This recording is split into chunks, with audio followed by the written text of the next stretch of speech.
विद्यार्थियों, मैं शशिभूषण तिवारी एक बार पुनः आप सभी का भौतिकी की अपनी इस क्लास में स्वागत करता हूं।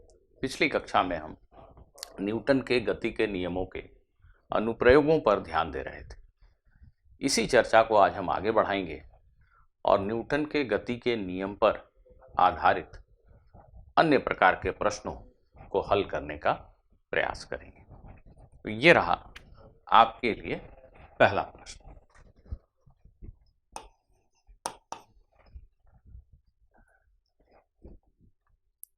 जब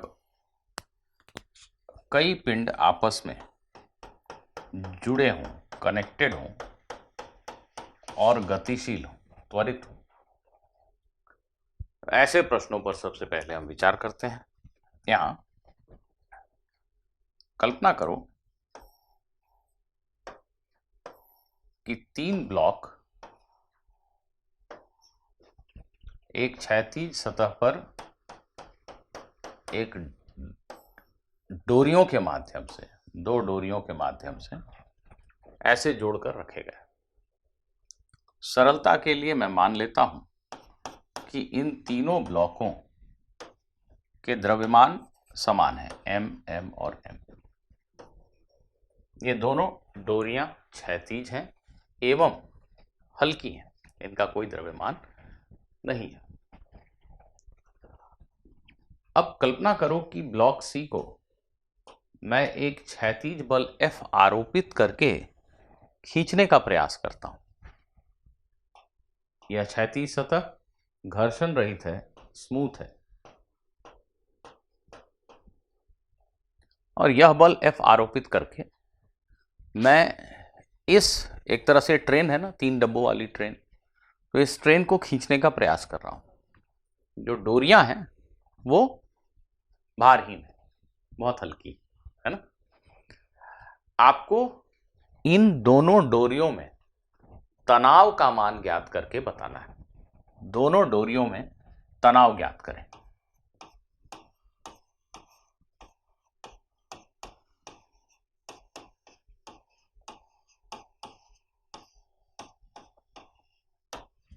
दोनों डोरियों में तनाव ज्ञात करें। आप चाहें, बल्कि आपको चाहना चाहिए, आप वीडियो को रोक दीजिए, खुद से हल करने का प्रयास कीजिए। आप कर सकते हैं।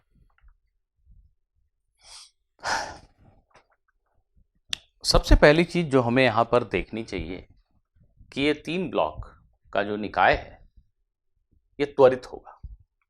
अगर हम इस पूरी ट्रेन को एक वस्तु मान लें, एक पिंड मान लें, तो निश्चित तौर पर इस पर क्षैतिज दिशा में यही एकमात्र बाह्य बल है, और इस बल के प्रभाव की वजह से यह पूरी ट्रेन, यह पूरा निकाय दाहिनी ओर बल की दिशा में किसी न किसी त्वरण से गति करेगा।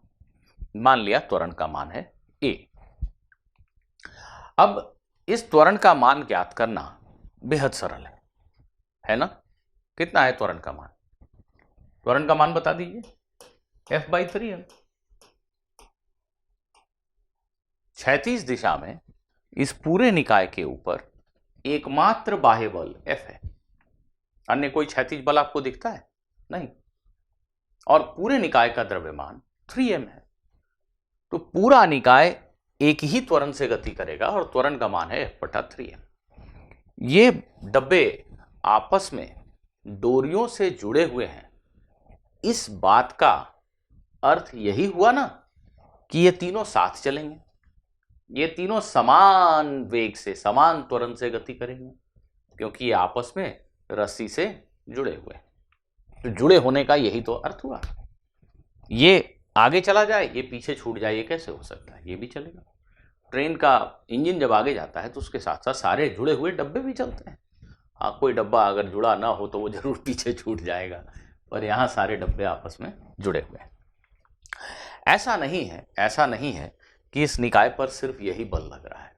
इस निकाय पर ऑफ कोर्स इस क्षैतिज तल के अभिलंब प्रतिक्रिया का बल है, गुरुत्वीय आकर्षण का बल है, ये सब बल तो हैं ही, पर ये सभी ऊर्ध्व दिशाओं में। ये mg है, इस पे भी mg लग रहा है, इस पे भी mg लग रहा है।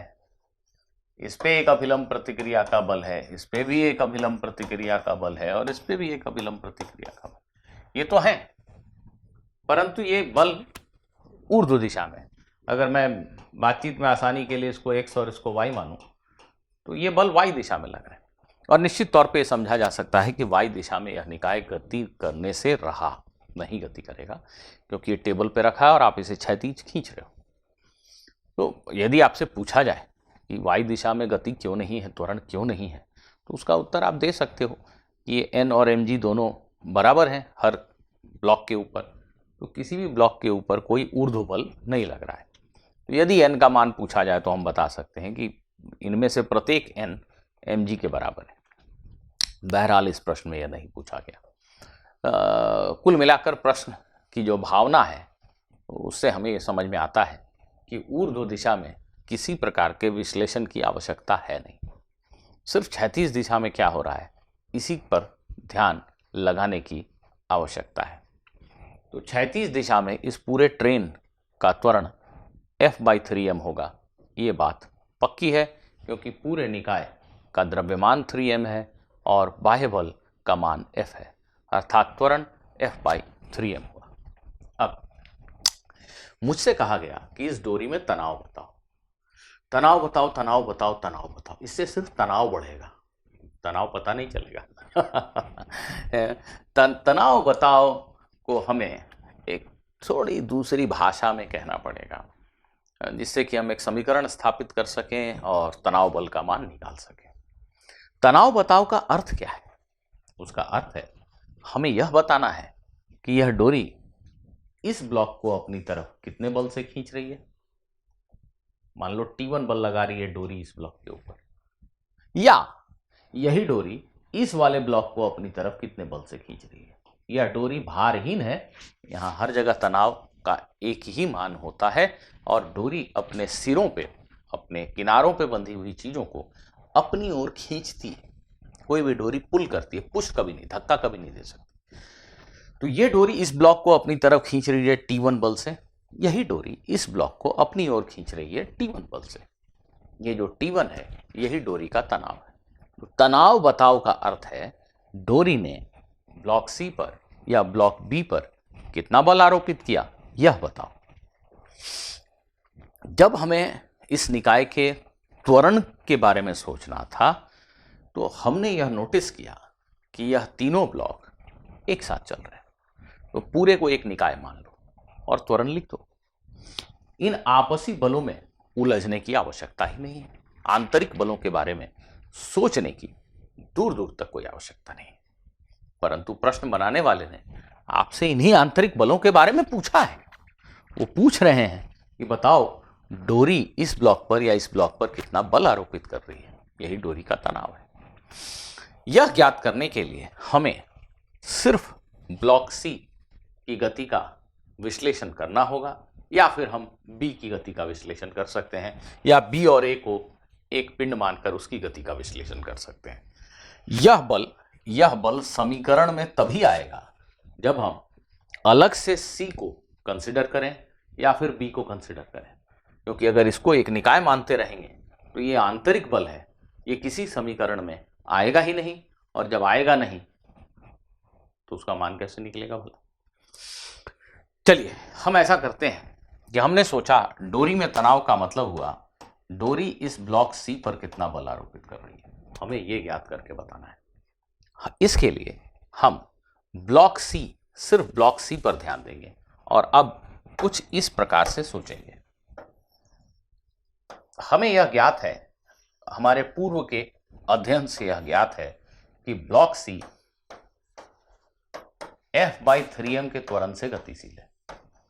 यह पूरी ट्रेन ही गतिशील है इसी त्वरण से, हमारा ब्लॉक C भी गतिशील है। अब हम सिर्फ ये सोचना चाहते हैं कि ब्लॉक C क्यों गतिशील है, क्यों उसमें त्वरण है। हम पूरे ट्रेन के बारे में अब नहीं सोच रहे, हम सिर्फ ब्लॉक C के बारे में सोच रहे हैं। इस पिंड C के त्वरण का कारण जानना चाहते हैं हम। हमने देखा इस पिंड के ऊपर ऊर्ध्व दिशाओं में ये दो बल हैं, ठीक है, इसको चर्चा में न लें तो चलेगा, क्योंकि ऊर्ध्व दिशा में किसी विश्लेषण की आवश्यकता नहीं है, जैसा हमने समझा है। क्षैतिज दिशा में इस ब्लॉक सी के ऊपर एक बाहरी आरोपित बल F है। इसके अलावा कोई और बल लगता हुआ दिख रहा है आपको ब्लॉक सी पर? जी हाँ, यह रस्सी अब एक बाह्य कारक है, यह बल एक बाहरी बल है। जब हम सिर्फ ब्लॉक सी का अध्ययन कर रहे हैं तो यह T1 एक बाहरी बल है। जब हम पूरे ट्रेन को समग्र रूप से एक साथ देख रहे हैं तो डोरी में जो तनाव है ये निश्चित रूप से आंतरिक बल है। तो सिर्फ ब्लॉक बी के गति का अध्ययन करते हुए हमने देखा कि इस ब्लॉक सी के गति का अध्ययन करते हुए हमने देखा इस ब्लॉक सी के ऊपर दाहिनी तरफ लगता हुआ कुल बल F माइनस टी है। भाई ये गति की दिशा हो गई। इस गति की दिशा में इस ब्लॉक पर कुल कितना बल लग रहा है आप ही बताइए मुझे? F माइनस टी1। उदाहरणार्थ अगर ये 50 न्यूटन का बल है और ये 30 न्यूटन का बल है तो इस पर कुल बल कितना हुआ इस दिशा में? 50 माइनस 30 20। ये तो सभी समझते हैं। 50 इधर 30 इधर तो कुल कितना हुआ 20। दो सदिश जब विपरीत दिशाओं में हो उनको जोड़ना हो तो उनका अंतर लेते हैं, परिमाणों का अंतर लेते हैं। इस ब्लॉक पर कुल बल जो दाहिनी तरफ लग रहा है वो F माइनस टी1 है और इस बल का मान न्यूटन के गति के दूसरे नियमानुसार पिंड के द्रव्यमान और त्वरण के गुणन के बराबर होना चाहिए। ब्लॉक सी क्यों त्वरित है? बल F निश्चित रूप से T1 से बड़ा है, इसीलिए त्वरण है। इस पिंड पे कुल बाहरी बल कितना है? F माइनस टी1। ये किसके बराबर होना चाहिए? द्रव्यमान गुना त्वरण, है ना? तो बस हो गया प्रश्न का हल। ये जो T1 है ये मिल गया हमें F minus m Guna a। T1 का मान हो गया F minus m Guna a की जगह पे हम लिख देंगे F बाई 3m। क्षमा करेंगे। इससे हमें प्राप्त हुआ 2F बाई 3। ये m और m कैंसिल हो गया, F minus F by 3 2F by 3। जब आपने यहां बल F लगाया तो इस रस्सी में तनाव F की तुलना में कम है, 2F बाई 3, मतलब F का 2/3, लगभग F का 66%। तो यहां की तुलना में यहां रस्सी में तनाव थोड़ा कम है कि नहीं? आइए, अब हमसे पूछा गया है कि भाई आप इस रस्सी में भी तनाव बताइए। इस डोरी में तनाव का क्या अर्थ है? इस डोरी में तनाव का अर्थ है कि यह डोरी ब्लॉक बी को कितने बल से अपनी तरफ खींच रही है या ब्लॉक ए को कितने बल से अपनी तरफ खींच रही है। यह डोरी ब्लॉक ए को अपनी तरफ खींच रही है, बी को अपनी तरफ। तो बी पर डोरी कितना बल लगा रही है तो ये ज्ञात कर दें, या ए पर डोरी कितना बल लगा रही है ये ज्ञात कर दें। एक ही बात है, दोनों से एक ही उत्तर आएंगे। तो जब हम सिर्फ ए की गति का अध्ययन करते हैं, देखिए ब्लॉक ए की गति का अध्ययन करते हैं हम, तो इस ब्लॉक ए पर क्षैतिज बल सिर्फ और सिर्फ T2 ही तो है, और तो कोई बल है ही नहीं। ये ऊर्ध्व बलों को नहीं दिखा रहा हूं, इसकी जरूरत नहीं है। क्षैतिज दिशा में ही गति का अध्ययन हम कर रहे हैं। इस ब्लॉक के ऊपर एकमात्र क्षैतिज बल इस डोरी का तनाव है। कोई पूछे कि ये ब्लॉक क्यों गतिशील है तो इसका उत्तर यह कदापि नहीं होगा कि इस बल की वजह से। यह बल इस ब्लॉक के ऊपर कहां लग रहा है? यह बल तो इस पे लग रहा है, फिर ये क्यों चला? इसको डोरी ने खींचा। विश्वास नहीं होता? डोरी को काट दो, क्या अब ये चलेगा? नहीं। अगर डोरी ना हो तो क्या ये चलेगा? उत्तर है नहीं। फिर ये त्वरित क्यों हुआ? डोरी ने इसको खींचा। इस बात को अहमियत दो, समझो। तो डोरी का तनाव इसके त्वरण की वजह है, ऐसे सोचना पड़ेगा। तो इस पिंड के ऊपर एकमात्र क्षैतिज बल T2 है और इसका त्वरण A है, अर्थात T2 बल द्रव्यमान गुना त्वरण के बराबर है, एकमात्र बल है। तो यह बल निश्चित रूप से द्रव्यमान गुना त्वरण के बराबर है। त्वरण का मान सभी को ज्ञात है, F बाई 3m। इसलिए यह बल F बाई 3 हो गया। देखिए कंक्लूजन ये है, निष्कर्ष ये है कि यदि सच में यह ट्रेन है और आप इसे खींच रहे हैं तो यहाँ की तुलना में यहाँ बल कम है, तनाव कम है, यहाँ की तुलना में यहाँ और भी कम है। जैसे जैसे पीछे जा रहे हैं तनाव का बल कम होता जा रहा है। अगर थोड़ा फिलोसफिकली इसको देखें तो हकीकत में इस डोरी का तनाव सिर्फ इस ब्लॉक को चलाने का काम कर रहा है, द्रव्यमान m को त्वरित करने का काम कर रहा है, जबकि यहां जो तनाव है ये 2m द्रव्यमान को त्वरित करने का काम कर रहा है। अगर मैं इसको अपना निकाय मानता, ऐसे सिर्फ इसको अपना निकाय मानता, a प्लस p, ये क्यों a त्वरण से चल रहा है सोचता, तो मुझे दिखता कि इस निकाय पर बाहरी क्षैतिज बल, बाहरी और क्षैतिज दिशा का बल एकमात्र बल T1 है। तो सिर्फ इसको देखकर मैं T1 का मान बड़ा जल्दी लिख सकता था। अभी मैंने T1 निकालने के लिए C की गति का विश्लेषण किया। इसके जगह पे हम B प्लस A को एक निकाय मान लें, 2m द्रव्यमान का निकाय A त्वरण से इस दिशा में गति कर रहा है। क्यों? क्योंकि यह बल लग रहा है T1। तो T1 का मान कितना हुआ? निकाय का द्रव्यमान 2m Guna A। 2m Guna A निकालिए, वो 2f/3 आ गया। तो ऐसे ही देख करके हम प्रश्न का उत्तर दे देंगे। कैसे देंगे अगली बार इस प्रश्न का उत्तर देख के? हम सबसे पहले ऐसे देखेंगे कि अच्छा, कुल द्रव्यमान 3m, कुल बाहरी बल F, तो निकाय का त्वरण कितना हुआ? चलो मेरे साथ बोलो, F/3। ठीक।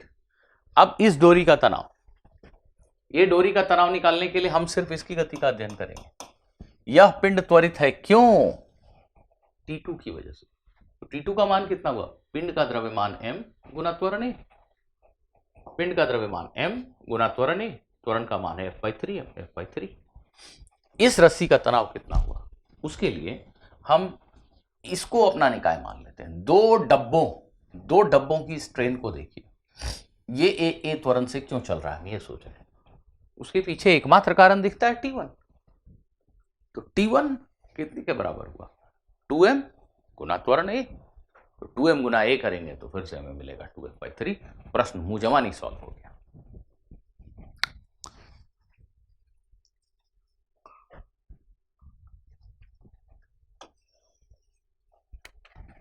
अब आपने क्या सीखा, ये चेक करने के लिए यह प्रश्न पूछता हूं।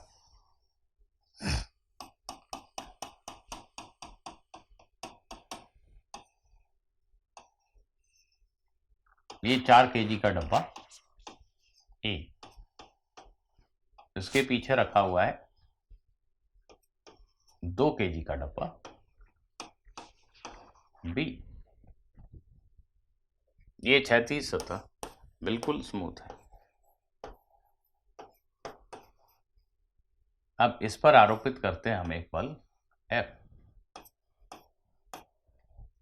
मान लो 12 न्यूटन का बल है,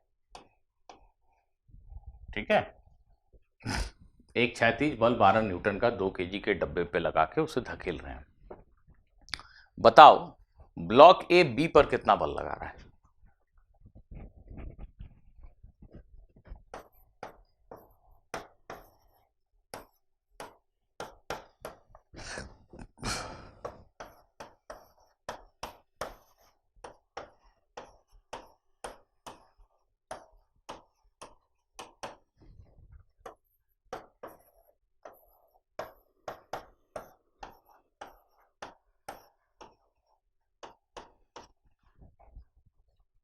बताओ, वीडियो को रोक दो, खुद से प्रश्न का हल करो।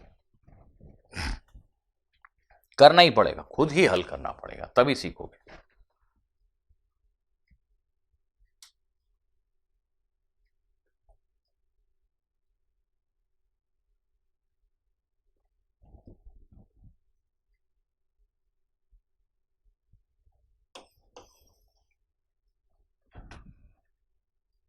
बताओ विद्यार्थियों, बताओ। चलिए, यह प्रश्न पिछले प्रश्न से बहुत भिन्न नहीं है। वहां 2 ब्लॉक डोरियों के माध्यम से जुड़े थे, डोरी के तनाव के माध्यम से उनके बीच में अन्योन्य क्रिया थी। यहां पर दो ब्लॉक डायरेक्टली एक दूसरे को धक्का दे रहे हैं, अभिलंब प्रतिक्रिया का बल है। ये संपर्क सतह है, इसके लंबवत ए बी को इधर धकेल रहा है और बी ए को इधर धकेल रहा है। यही बल ज्ञात करने को कहा गया है। ध्यान देना, इस बार सतह स्मूथ है, चिकनी है, तो होगा यदि हम इन दोनों डब्बों को अपना निकाय मान लें। इन दोनों को निकाय मान लें, मान सकते हैं क्या? बिल्कुल, दोनों साथ साथ चल रहे हैं। मुझे कैसे पता कि ये फेविकोल से चिपके हुए हैं कि नहीं? चिपके हुए हैं, शायद एक ही डब्बा है, शायद। क्या फर्क पड़ता है भाई एक मानने में, दोनों साथ ही तो चल रहे हैं। इन दोनों डब्बों के निकाय को हमने अपना, मैंने दोनों डब्बों को अपना निकाय मान लिया। अब इस निकाय का द्रव्यमान 6 किलोग्राम और इस पर एकमात्र क्षैतिज बल है 12 न्यूटन का। पूर्व बलों को नहीं दिखा रहा हूं। उसी तरह विलंब प्रतिक्रिया और mg है, विलंब प्रतिक्रिया और mg है, वो बैलेंस आउट हो जाएंगे। ये जो 12 न्यूटन का बल है 6 केजी के द्रव्यमान पे, इसकी वजह से इस निकाय का त्वरण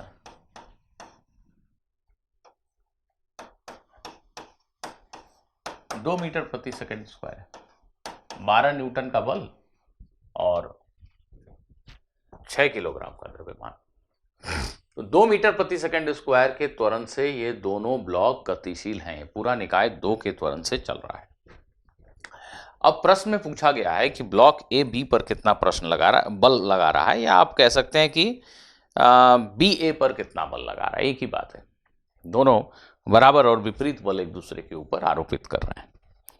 तो विद्यार्थियों, मैं एक बार चाहूंगा कि हो सके यहां अपने वीडियो को रोक दीजिए और अब फिर से एक बार प्रयास कर लीजिए। मैं बल्कि खुद ही 30 सेकंड रुक जाता हूं।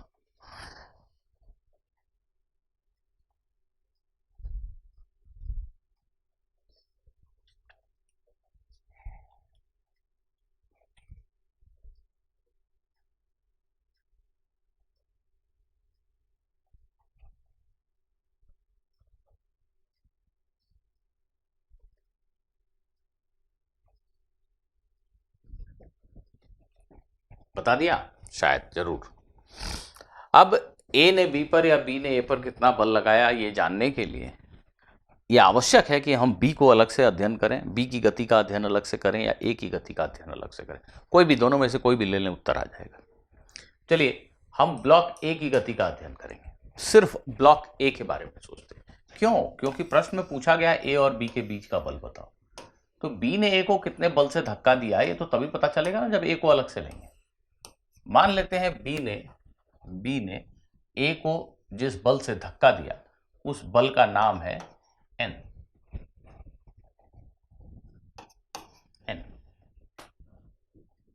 इस पिंड ए पर कोई और क्षैतिज बल दिखता है तुम्हें? नहीं। कहां है कोई क्षैतिज बल? इसके आसपास में सिर्फ बी ही ऐसी चीज है जो इसको धकेल सकती है, और तो कोई चीज है ही। ए पर कोई और क्षैतिज बल नहीं, सिर्फ और सिर्फ ये क्षैतिज बल। और इस क्षैतिज बल के होते हुए ए का त्वरण 2 है।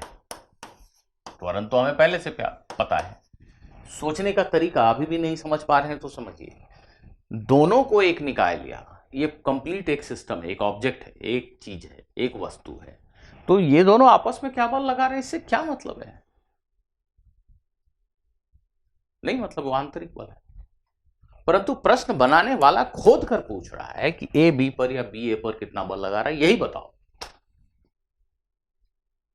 तो अब हम ए या बी को अलग से कंसीडर करेंगे, लेंगे, तभी तो पता चलेगा ये।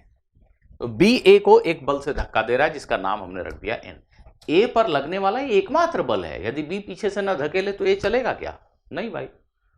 तो एकमात्र क्षैतिज बल एन है, और एन का मान क्या होगा? द्रव्यमान गुना त्वरण। किसका द्रव्यमान? 4 केजी। ए का द्रव्यमान। त्वरण कितना? 2। बल कितना? 8 न्यूटन। ब्लॉक ए भी बी के ऊपर इतना ही बल आरोपित कर रहा है। अगर आपने ए की बजाय प्रश्न का हल करने के लिए बी को कंसिडर किया होता तो भी यही उत्तर आता। देखिए एक बार करके दिखा रहा हूं। यदि आपने बी को लिया होता, सिर्फ बी की गति का अध्ययन करेंगे ऐसा सोचा होता, तो बी पर एक बाहरी क्षैतिज बल है 12 न्यूटन का, और ए ने बी को धक्का दिया एन बल से। ए ने बी को इधर धकेला। इन दो बलों के प्रभाव में रहते हुए बी का त्वरण 2 है और इसका द्रव्यमान भी 2 है। तो बी की गति के लिए क्या समीकरण लिखेंगे? त्वरण की दिशा में कुल बल जो बी पर लग रहा है वो कितना है? आंसर है F माइनस एन, मतलब 12 घटाओ एन। कुल बल जो गति की दिशा में है वो कितना है? 12 में एन कम, यही कुल बल है बी के ऊपर। इसका मान कितना होना चाहिए? बी का द्रव्यमान 2 kg इंटू बी का त्वरण 2। इस पिंड का द्रव्यमान 2 किलोग्राम और इसका त्वरण 2 है, मतलब इस पर कुल परिणामी बल 2 गुना 2 4 न्यूटन होना चाहिए। इस पर 2 बल लग रहे हैं, 12 और एन। अंतर कितना हुआ? 12 माइनस है। किसके बराबर होगा? m इंटू ए, अर्थात 4 न्यूटन के बराबर। तो एन का मान कितना प्राप्त हुआ? 8 न्यूटन। तो आप ए की गति का विश्लेषण करें या बी की गति का विश्लेषण करें, आपके उत्तर पर कोई फर्क नहीं पड़ेगा, उत्तर तो वही आएगा।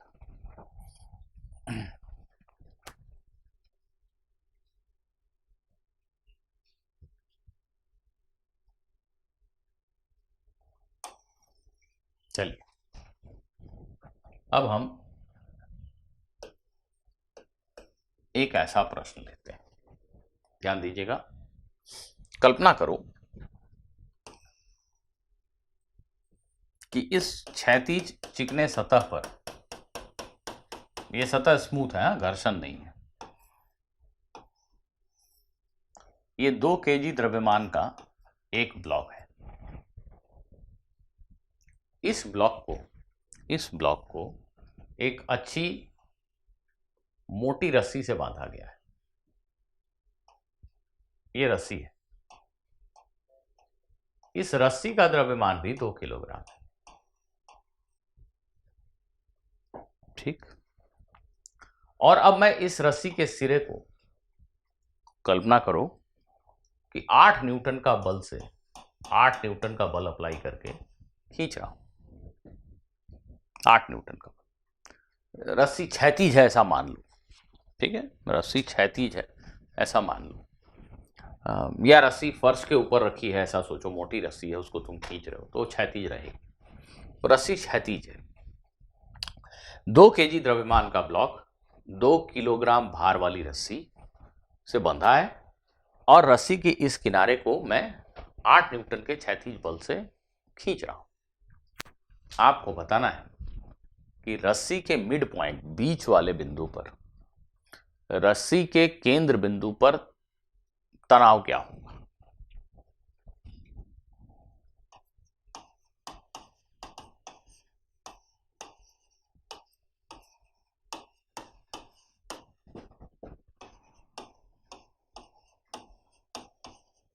रस्सी के बिल्कुल बीच वाले बिंदु पर यहां तनाव क्या होगा? वीडियो रोक दीजिए, प्रश्न का हल करके बताइए। देखिए, यदि यह रस्सी भारहीन होती, द्रव्यमानहीन होती, जैसा कि पिछले सभी प्रश्नों में प्राय थी, तो पूरी डोरी में, पूरी रस्सी में एक ही तनाव होता है, ऐसा मैंने बहुत जोर देके बार बार आपसे कहा कि यदि रस्सी भारहीन हो, द्रव्यमानहीन हो, तो उसमें हर जगह तनाव समान होता है, ऐसा मानने में कोई दिक्कत नहीं है। परंतु ये रस्सी भार वाली है, भारी मोटी रस्सी है, और ये बीच के बिंदु पर आपसे तनाव पूछा गया है। तो बीच के बिंदु पर तनाव का अर्थ क्या है? अर्थ क्या है? कोई भी रस्सी ऐसे खींची हुई है, तो रस्सी का इधर का हिस्सा इस हिस्से को अपनी तरफ खींच रहा है, और इधर का हिस्सा इसको अपनी तरफ खींच रहा है। ये दोनों हिस्से एक दूसरे को अपनी तरफ खींच रहा है, ये इसको अपनी तरफ खींच रहा है, उसी प्रकार ये इसको अपनी तरफ खींच रहा है, बराबर बल से खींच रहे हैं। यही बल रस्सी का तनाव। तो हमें तनाव ज्ञात करना है, इसका अर्थ क्या है ये समझ में आना चाहिए, नहीं तो प्रश्न नहीं हल होगा। तो हमें यह पता लगाना है कि यदि हम मन ही मन रस्सी को यहां से 2 भागों में विभक्त कर दें, मन ही मन, काटना नहीं है, मन में सोचना है। तो हमें यह पता लगाना है कि इस लाल हिस्से के ऊपर, रस्सी के इस लाल हिस्से के ऊपर, इस आधी रस्सी पर, इधर वाली आधी रस्सी, ये काला हिस्सा, रस्सी का काला हिस्सा लाल हिस्से पर कितना बल लगा रहा है, या लाल हिस्सा काले हिस्से पर कितना बल लगा रहा है। तो रस्सी को मेंटली आप दो हिस्सों में बांट दें और ये सोचें कि ये लाल हिस्सा काले हिस्से पे, काला हिस्सा लाल हिस्से पे कितना बल लगा रहा है, ये पता लगाना है। अभी भी अगर आप वीडियो को रोक के प्रश्न हल करना चाहते हैं तो करें। अगर मूल रूप से देखें तो ये प्रश्न पिछले एक दो प्रश्नों के जैसा ही है, कोई फर्क नहीं। सबसे पहले इस पूरे को यदि मैं निकाय मानता हूं तो मैं इस निकाय का त्वरण बड़ी आसानी से लिख सकता हूं। इस निकाय का त्वरण है कुल 8 न्यूटन का बाहरी बल और 4 किलोग्राम का द्रव्यमान। चलेंगे तो ये साथ ही रस्सी और ब्लॉक। तो जो निकाय का त्वरण है वो 2 मीटर प्रति सेकंड स्क्वायर है। ठीक, ये तो तय बात है, निकाय त्वरित। अब क्या पता लगाना है हमें कि ये 1 किलोग्राम का हिस्सा, रस्सी को बीचों बीच अगर दो हिस्सों में बांट दिया तुमने, ये 1 किलोग्राम और ये 1 किलोग्राम, दोनों 1 किलोग्राम के हिस्से एक दूसरे के ऊपर कितना बल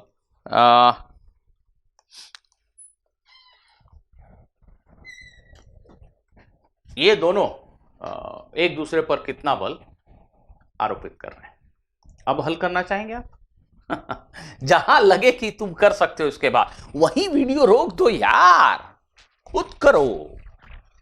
खुद कर लोगे ना, 4 प्रश्न भी खुद बना लिया ना, 40 के बराबर है। चलो देखो,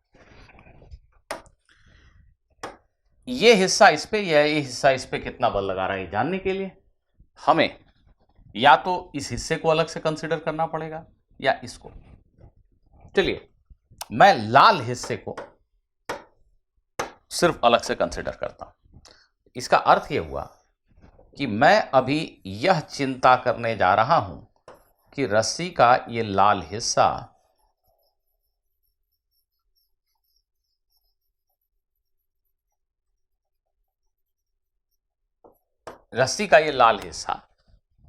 जिसका द्रव्यमान ऑफ कोर्स 1 किलोग्राम है, ये ए त्वरण से क्यों चल रहा है।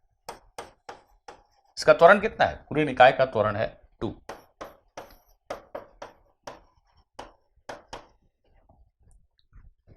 इस पर लग रहा है यह बल 8 न्यूटन का।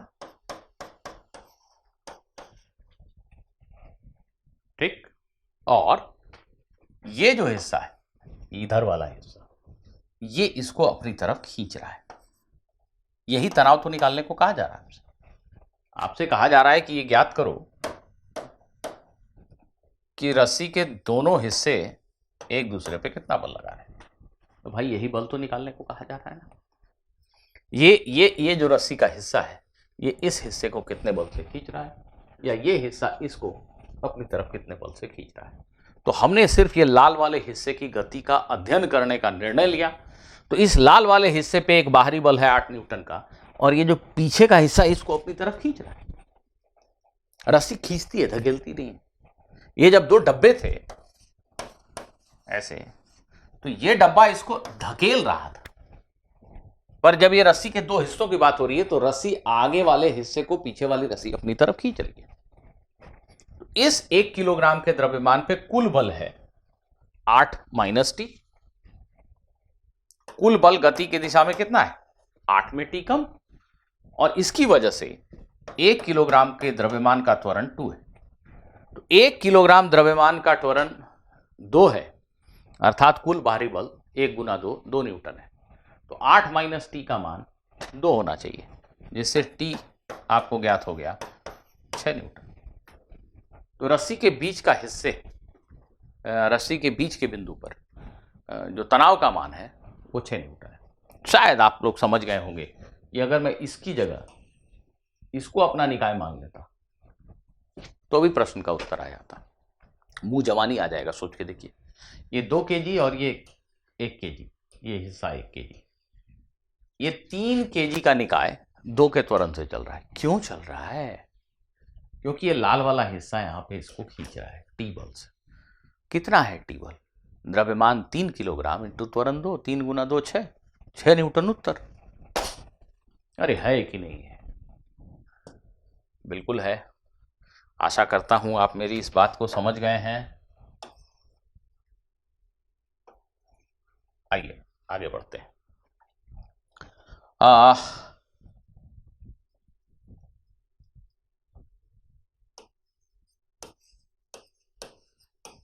घिरनी पर आधारित, पुली पर आधारित कुछ प्रश्न करते हैं। एक्चुअली एक अंग्रेज गणितज्ञ थे, एटवुड नाम था उनका।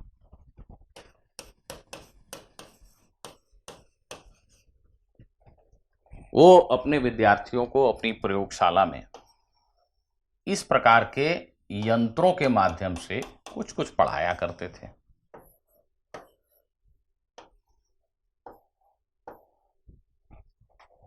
इस यंत्र को, जिसमें एक घिरनी है, ये घिरनी है, पुली है, ये एक हल्की डोरी है जो इसके ऊपर से पास हो रही है और इस डोरी के दोनों सिरों पे 2 द्रव्यमान बंधे हैं। इस सिस्टम को, इस निकाय को हम कई बार एटवुड मशीन कहते हैं।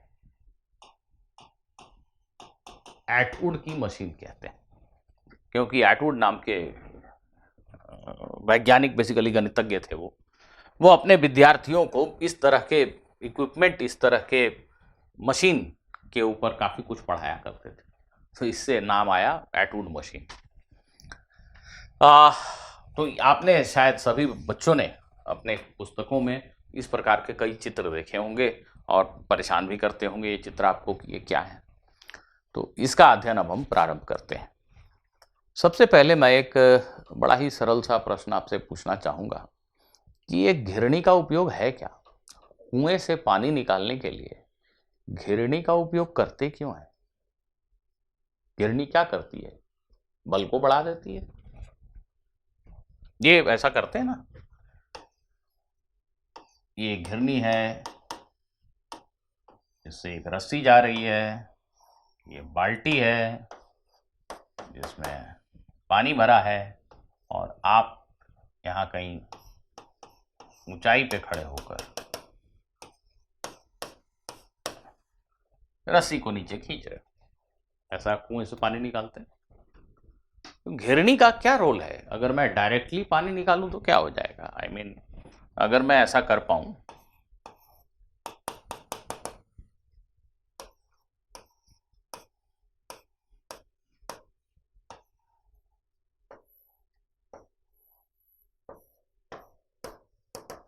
ऐसे खींचूं, तो क्या मुझे ज्यादा बल लगाना पड़ेगा? नहीं, आप गलत सोच रहे हैं। दोनों ही परिस्थितियों में बल तो बराबर है। अब मान लेते हैं 1 मिनट के लिए कि ये डोरी हल्की है, मान लेते हैं भाई, थोड़ा मान लो। ये जो पानी भरी बाल्टी का भार है, कम से कम इतना ही तनाव का बल होगा तो ये बाल्टी ऊपर चलेगी। इसका भार अगर 2 न्यूटन है तो मुझे कम से कम 2 न्यूटन का बल लगाना पड़ेगा, तब तो ये ऊपर उठेगा। इनफैक्ट कुछ लोग सोच रहे हैं कि 2 न्यूटन का बल लगाने से चलेगा क्यों, स्थिर रहेगा। बिल्कुल ठीक। 2.0000000000000000000000001 न्यूटन लगाने से तो चलेगा। अगर इसका भार mg 2 न्यूटन है तो 2.00000000001 न्यूटन, मैंने 2 से रत्ती भर ज्यादा अगर मैं बल लगाऊं तो ये ऊपर चलने लगेगा। त्वरण नगण्य चलेगा, धीरे धीरे ही ऊपर चलेगा। ऐसे मान लो 1 मिनट के लिए कि ये बाल्टी धीरे धीरे ही ऊपर जा रही है, तो ये जो तनाव का बल है लगभग mg के बराबर है। mg से तनिक सा बड़ा है, पर ठीक है ना, mg बोलेंगे उसको। इतने ही बल से आप रस्सी को ऊपर खींच रहे हो। आप जितने बल से रस्सी के इस मुक्त सिरे को खींचते हो ना, वही रस्सी में तनाव है। किसी रस्सी पे आप 10 न्यूटन का बल ऐसे लगा के खींच रहे हो, 10 न्यूटन ही तनाव है। यहां पर भी इस बाल्टी को ऊपर उठाने के लिए हमें रस्सी में तनाव टी देना पड़ेगा। अगर ये रस्सी भारहीन है ना, तो आपको इतने ही बल से रस्सी को नीचे खींचना पड़ेगा। आप रस्सी को नीचे खींच रहे हो जितने बल से, वही तनाव है, वही तनाव। तो क्या फर्क पड़ा, तनाव तो दोनों में समान है, mg के बराबर होना पड़ेगा, नहीं तो बाल्टी तो हिलेगी भी नहीं। क्या फायदा हुआ ये घिरनी विरनी लगा के? घिरनी लगाते हैं क्योंकि इससे बल, आरोपित बल की दिशा या पिंड के गति की दिशा को बदला जा सकता है। दिशा परिवर्तन का काम ये पुली करती है, घिरनी करती है। इस परिस्थिति में मुझे सीधा ऊपर बल लगाना है, ऊपर खींचना है, और इस परिस्थिति में मैं रस्सी को नीचे खींच रहा हूं। यही फर्क है दोनों। मैं बल नीचे लगा रहा हूं, लेकिन पुली की मौजूदगी की वजह से बाल्टी पर बल ऊपर लग रहा है। यहां अगर बाल्टी पे ऊपर बल लगाना है तो ऊपर ही खींचना पड़ता है।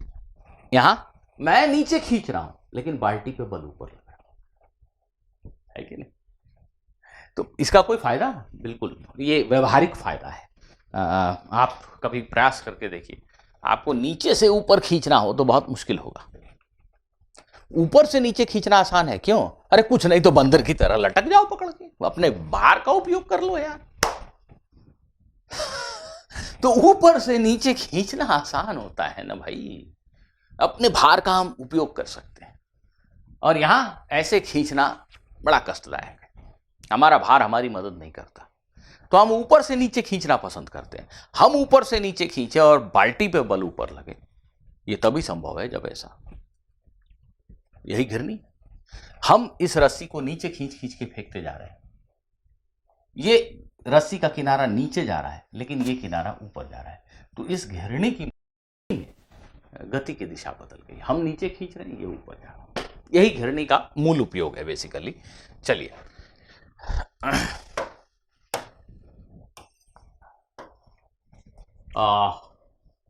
जल्दी से एक घिरनी वाला एक प्रश्न कर लेते हैं, है ना, एटवुड मशीन। तो यहाँ पे कुछ परिकल्पनाएं हैं, हाइपोथेसिस, अजम्पशंस हैं, ध्यान दीजिएगा। ये हमारी पुली, हमारी घिरनी द्रव्यमानहीन है।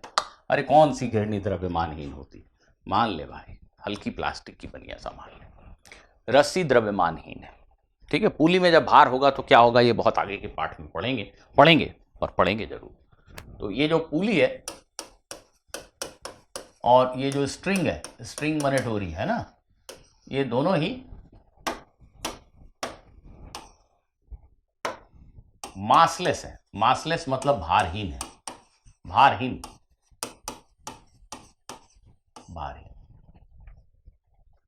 ठीक है। अब देखिए, इस पिंड का द्रव्यमान मान लीजिए m1 है और इस पिंड का द्रव्यमान m2 है। जब डोरी हल्की हो, पुली हल्की हो, तो हम आगे समझ पाएंगे इस बात को कि डोरी और पुली के बीच में कोई घर्षण नहीं हो सकता। ऐसी स्थिति में हम ऐसा आगे समझेंगे। अभी आप जो मैं बोल रहा हूं उसको मान लीजिए। इस पूरे डोरी में एक ही तनाव होगा, T। अब ये तय है, मान लो m1 m2 से भारी है, मान लो m1 m2 से भारी है, ये नीचे जाएगा, मान लिया इसका त्वरण है, ये ऊपर जाएगा, मान लिया इसका त्वरण है। दोनों के त्वरण परिमाण में बराबर होंगे। अगर ये 50 सेंटीमीटर नीचे चला तो ये भी 50 सेंटीमीटर ऊपर चलेगा, क्योंकि रस्सी तो अतन्य है, रस्सी की लंबाई तो बढ़ नहीं सकती, वो एक फिक्स लंबाई की रस्सी है। रस्सी रबर बैंड नहीं है, या डोरी रबर बैंड नहीं है, ये निश्चित लंबाई वाली डोरी है, ऐसा हम मानेंगे। तो ऐसा अगर हुआ, ये जितना नीचे जाएगा इतना ही इसको ऊपर जाना पड़ेगा। इसका वेग 10 तो इसका भी वेग 10, इसका त्वरण 2 तो इसका भी त्वरण 2। तो दोनों के त्वरण समान हैं, परंतु दिशाएं विपरीत हैं, और दिशा विपरीत होने की वजह है इनके बीच में एक घिरनी की उपस्थिति। घिरनी का काम ही यह है ना, गति की दिशा को बदल देना। चलिए, इस पिंड के ऊपर एक बल है m1g, गुरुत्वाकर्षण का बल, और ये डोरी निश्चित रूप से इसको ऊपर खींच रही है। इस पिंड के ऊपर एक बल है m2g, और ये डोरी निश्चित रूप से इसको ऊपर खींच रही है। तनाव एक ही है। हम इन दोनों पिंडों के गति की समीक्षा अलग अलग करेंगे। बातचीत में आसानी के लिए इसको A और इसको B नाम दे देता हूं मैं, ध्यान दीजिएगा। ब्लॉक ए की गति के बारे में मैं सोच रहा हूं। इस पे बल लग रहा है T और m1g। सिर्फ ब्लॉक ए को देखिए, अब घिरनी, ये ब्लॉक, इनको देखने की आवश्यकता नहीं, सिर्फ ब्लॉक ए को देखिए प्लीज, सिर्फ ब्लॉक ए को देखिए। ये ब्लॉक ए त्वरण से नीचे जा रहा है, क्यों जा रहा है? न्यूटन से पूछा क्यों जा रहा है, न्यूटन बोले नीचे त्वरण है तो नीचे परिणामी बल होगा। ढूंढो इस पे कौन कौन से बल, दो बल है, mg और t। m1g t से निश्चित रूप से बड़ा है, तभी तो त्वरण नीचे है, कुल परिणामी बल नीचे है। क्या समीकरण लिखेंगे? कुल बल, ये कुल बल है नीचे की दिशा में, इसका मान होना चाहिए द्रव्यमान गुना त्वरण, यह समीकरण संख्या 1। ठीक इसी प्रकार सिर्फ ब्लॉक बी की गति का अध्ययन करते हैं। यह है ब्लॉक बी, ध्यान दीजिए, इस पर एक बल है T और एक बल है m2g। इसका त्वरण ऊपर की तरफ है, इसका त्वरण ऊपर है, इसका एक ही अर्थ है, ये T m2g से बड़ा है, पक्की बात, तब तो ऊपर त्वरण है, कुल बल ऊपर है इसलिए त्वरण ऊपर है। तो कुल बल कितना लिखेंगे बच्चों, बताओ, बता दो बता दो बता दो। कुल बल T माइनस m2g, ये कुल बल है ना, सिर्फ ब्लॉक बी को देखो, बाकी किसी को मत देखो। कुल बल बराबर द्रव्यमान गुना त्वरण, ये समीकरण संख्या 2। अब देखो ये दो समीकरण हैं तुम्हारे पास और दो अज्ञात राशियां हैं, ये एक समीकरण है, ये दूसरा समीकरण है, इनमें दो अज्ञात पद हैं t और a। t का मान नहीं जानते हम, a का मान नहीं जानते, m1 m2 g ये सब ज्ञात राशियां हैं। इन दोनों समीकरणों का हल करने से हमें a और t प्राप्त हो जाते हैं। जैसे आप छोटी कक्षाओं में x और y वाले दो समीकरण हल करते थे ना, वैसे ही है, x की जगह a है, y की जगह t है यार, दोनों को हल कर लोगे तुम, कर लो, मैं करूं? ओ हो, देखिए दोनों समीकरणों को यहां इकट्ठा लिख देता हूं, ये पहला और ये दूसरा, दोनों समीकरणों को इकट्ठा लिख दिया, अब तो हल कर लोगे। अरे भाई दोनों को जोड़ दो यार, दोनों समीकरणों को जोड़ोगे तो ये प्लस टी और माइनस टी कैंसिल हो गया, यहां क्या बचा, m1g माइनस m2g, और दाहिनी तरफ क्या बता, m1 प्लस m2 है, नहीं m1a प्लस m2 है,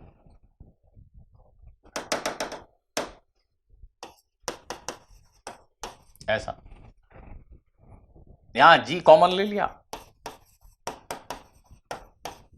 और यहां a कॉमन ले लिया, तो a का मान मिल गया आपको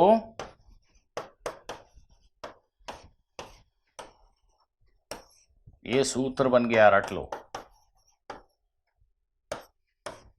इस एटूड मशीन में दोनों ब्लॉक का त्वरण ये होगा, भारी वाला ब्लॉक नीचे जाएगा, हल्का वाला ब्लॉक ऊपर जाएगा। ए के इस मान को इन दोनों में से किसी भी समीकरण में रख दिया जाए तो हमें टी प्राप्त हो जाता है। वो डायरेक्टली मैं लिख दे रहा हूं, आप खुद घर में कर लीजिए। यदि ए के इस मान को यहां रख दें और इसको टी के लिए हल करें तो टी का मान ये प्राप्त होता है।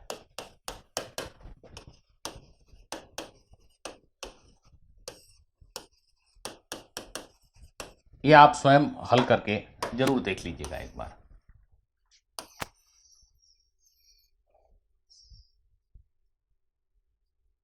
ठीक है, ये दोनों सूत्र रट लीजिए।